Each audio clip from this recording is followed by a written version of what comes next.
promises.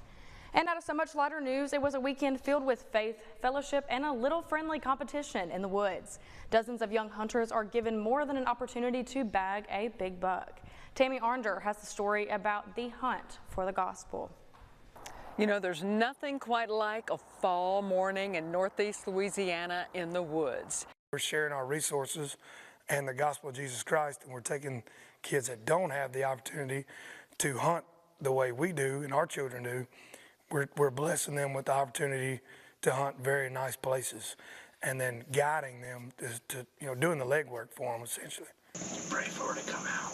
This is how he reaches young people in the great outdoors. We target a demographic of children that don't have the opportunities that we do, because growing up when I was hunting, nobody would take you to these big spots you heard about, like all the big bucks are on Tensas and on Yucatan and across the Mississippi River.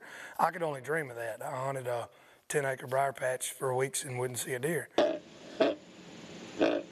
One of the volunteer hunting guides was Mason Lyles. He and Elijah headed out to Tensas Parish from Winsboro, not just to bag a buck, but to talk about Jesus.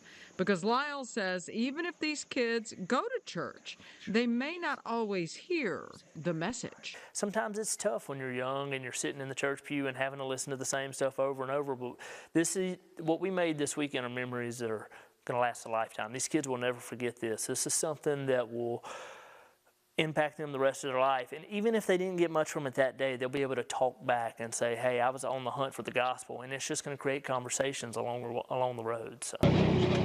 Dozens of volunteer guides joined in from all over Northeast Louisiana. For Joe Price and his hunting partner, it wasn't their day to get that deer.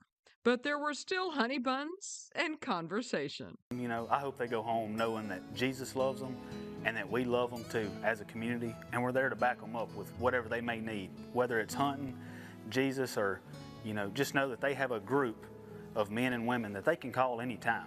I'm Tammy Arender with stories that matter for your ArkLaMiss news source.